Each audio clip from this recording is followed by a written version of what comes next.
So this is the Straight to the Point podcast. I'm Representative Joe Diorsi in studio today with some very famous athletes and advocates. We have Riley Gaines, a NCAA champ, former NCAA champ, an SEC swimming record holder.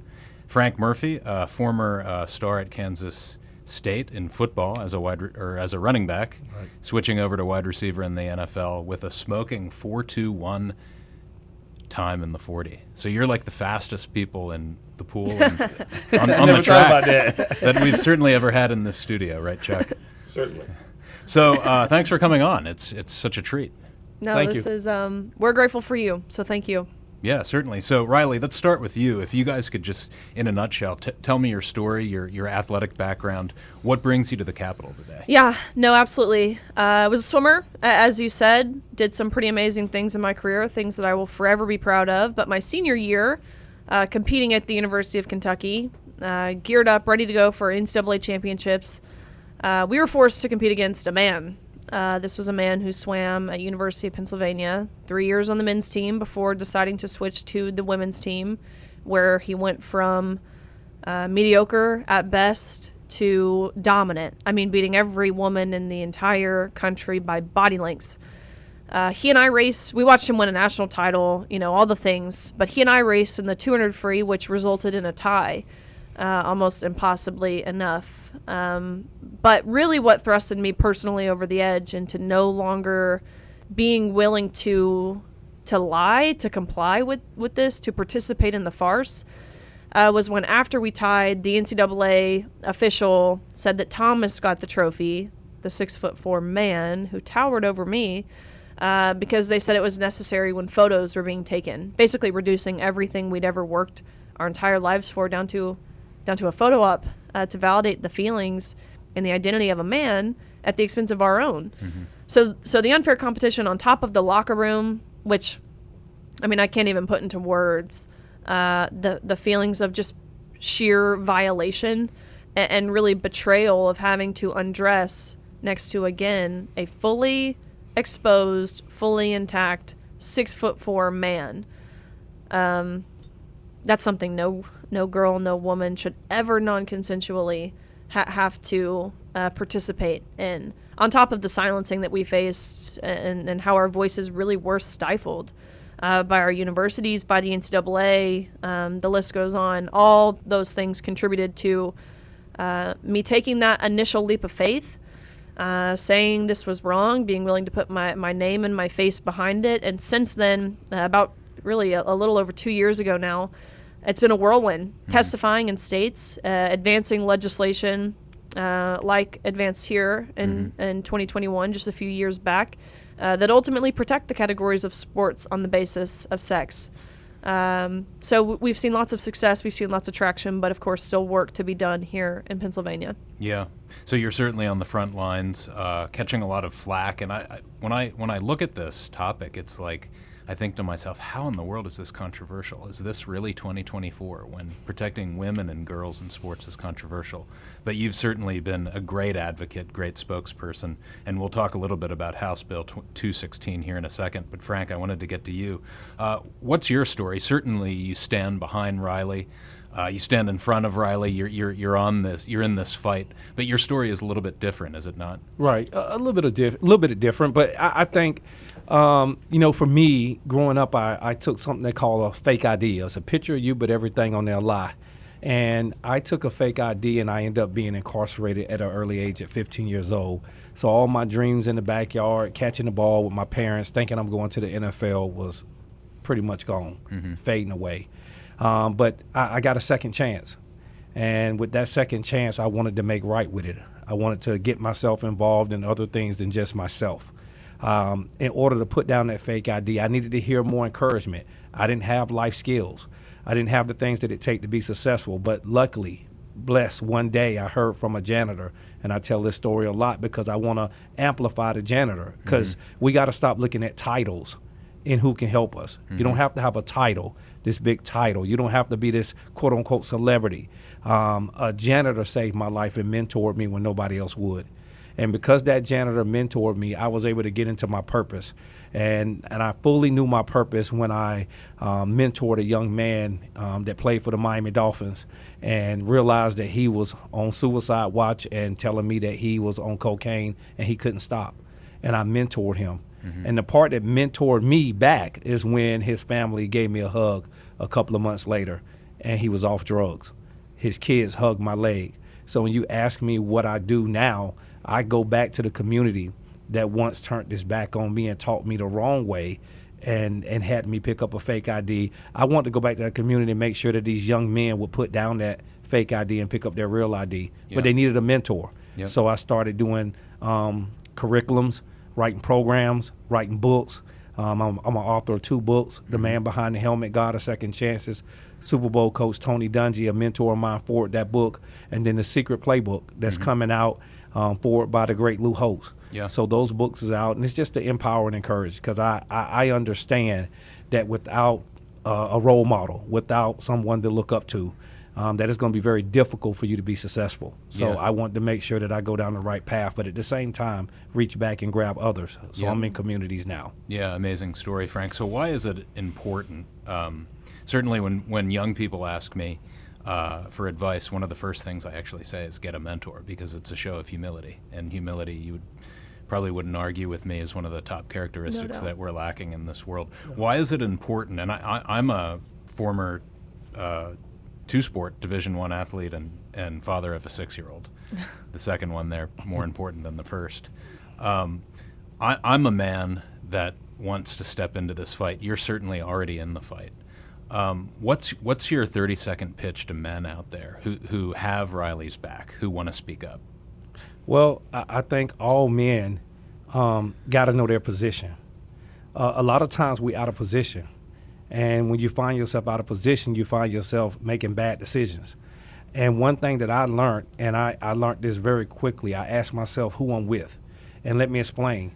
Colossians 3:3 says, your life is with Jesus hidden in God.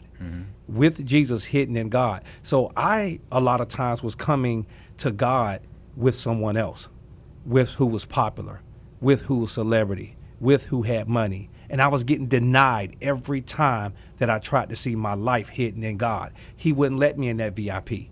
But the minute I realized as a man that I got to humble myself and connect with Jesus Christ, now when I came to God to see my life, I was with Jesus and he gave me all access. That's what Colossians 3:3 has taught me as a man. It's all about who you with, which means you're not by yourself. That means you can't be in pride if you're with somebody else. Yeah. That means you're listening to advice when other people give it to you. And it don't matter if it's a female or male. If their life is connected with Jesus Christ and they're walking that same path, y'all both can go in that VIP in God and see your original life and your purpose. Yeah, amazing. So, Riley, House Bill 216, which was spearheaded by Representative Gleim here in Pennsylvania in 2021, passed the House, passed the Senate, and then it was vetoed by then Governor Wolf. We have another bill this session called the Fairness in Women's Sports Act. We don't expect, because the House is controlled by Democrats and they don't seem interested in hearing such a case, for that to even come up, but we're optimistic about next session. Tell me about the forecast nationwide. How many states have entertained bills like that, and what's happening around the country? Yeah, so what we've seen thus far, and again, really, this is all in the past 3 years, so a very short amount of time. 25 states have now passed some sort of Fairness in Women's Sports Act, so half the country, which is great news. It presents a wonderful opportunity for the state of Pennsylvania. What we know historically, looking at other issues, cultural or not, really, Pennsylvania has been this state that is able to set the precedent for the rest of the nation, given its political climate. Right? It's a purple state. Passing a bill like this, as you said, as we know, based off of the events of 2021, it's never a guarantee. It should be, because it really boils down to common sense and basic biology. But it's not a guarantee. So if this is something that Pennsylvania is able to get through, it gives encouragement, not just, again, to this state, but broader to the rest of the nation. So something we're definitely pushing for and looking forward to here in the state. Yeah. So a strange dynamic as I look across the history of just, let's call it the progress for women and minorities, really. I shared this before. In 1918, the Women's Suffrage Act that was passed. 1964 was the Civil Rights Act. 1972 then was the Title IX Amendment. One thing in my research of these bills, actually, which is kind of a side note that I found, was in each case, and certainly now with the rewriting of the Title IX regulations by President Biden, that a higher proportion of Democrats in each of these cases were voting no. On the Civil Rights Act of 1964, there was a 37-day filibuster from Democrats. It's hard to wrap my head around why it's so hard to protect women and girls. What has changed? Try to describe the dynamic as you tour the country. What has changed in people's hearts and minds? Is it a spiritual matter? Is it people aren't getting the right information? Well, I think it's just a matter of, I think it's a couple things really in terms of what leads people to vote the way they do. To your point of we both have mentioned weak men, and really we are a nation we're a nation in decline for multiple reasons. One, because we have become a godless society, but two, we are a nation that is led and governed by weak-kneed, morally bankrupt, spineless cowards. So I think a large part of it is virtue signaling. People who want to be seen as kind, they want to be seen as inclusive Tolerant. and compassionate and tolerant, but in reality, they have conflated the meaning of these words. What they're doing, it's not compassionate to ask a young girl to undress in front of a man. That's not what compassion is. Mm-hmm. And it's not inclusive to ask us to smile and step aside and allow these men onto our podiums. That's not what inclusion is. That's exclusion. Mm-hmm. And it's exclusive to the very female athletes who Title IX and the women's sporting category was created to protect and to celebrate. I think a lot of it boils down to money, unfortunately. Whether it's corporate America, whether it's these large institutions like universities, whether it's the media, our government, these entities don't follow red or blue, they follow green. Mm-hmm. Governor Mike DeWine, for example, the governor of Ohio, when HB 68, a similar bill was put on his desk, he ended up vetoing this. We found out, doing some digging, that he received $40,000. This bill was combined with a bill that would criminalize doctors who chemically or surgically castrate minors. And for that purpose, and receiving $40,000 from the Cincinnati Children's Hospital, he decided to veto this bill. The Democrats say they're the party of and for women. The only women's rights they care about are men's. It's pretty evident. And they say they care about freedom. They say they care about bodily autonomy. Where was that bodily autonomy in 2021? These were the same tyrants who were forcing us to comply with their autocratic mandates. They were firing healthcare workers. They were firing U.S. military members. They were firing school teachers if they didn't inject themselves with these unstudied, ineffective vaccines. So they're not the party of freedom, and they're not the party of women. Yeah. So, Frank, tell me a little bit about Athletes for America Coalition and AFPI, America First Policy Institute. You guys are both associated with those groups. You're touring the country. Pennsylvania isn't your only stop. What's the initiative there? Well, initiative for Athletes for America is one that we want to build a coalition of athletes. Not any athlete, an athlete that want to change the culture and use their platform and making sure that they got morals and standards. When they come out, that they're speaking to get something that matters to them. So we got athletes, probably anywhere up to about 50 athletes that believe in the same thing that me and Riley believe, which is protecting women in men's sports, making sure fatherhood is intact. It's 18 million fatherless kids, making sure juvenile system is intact, because you pay $200,000 to house in a prison a juvenile for a nonviolent crime, but $16,000 for public education. The math not mathing. Mm-hmm. So it's things like that we stand for. School choice. Yeah. Making sure that a parent has the choice to do what they're supposed to do for their kid. Those are the type of things we stand for. We believe in changing policy. What's a better way to change policy with role models like Riley, myself, and other young men and women that want to use their platform for something great? Imagine 100 to 200 athletes standing side by side, shoulder by shoulder, getting legislation done, getting policy change, and telling people that no, we're not moving this way because this way is not character, integrity, or morals. Yeah. So those are things that Athletes for America stand for, coalition. Yeah. So final question here for you, Riley. 30-second pitch for all the girls out there that have aspirations to win an NCAA championship, to set an SEC record. This topic, this issue is looming. There's a little bit of fear there. Well, I'm here to send really the exact opposite message that they're receiving, that they've received from people like former Governor Wolf, people like, of course, the Biden-Harris administration. I'm here to tell you, you are worthy. You are worthy of fairness. You are worthy of equal opportunity. You're worthy of maintaining safety in your sport. You're worthy of calling yourself a champion. And so my message to any young girl out there is to play sports first and foremost. It allowed me to have the skill set that I do. It taught me how to be a leader.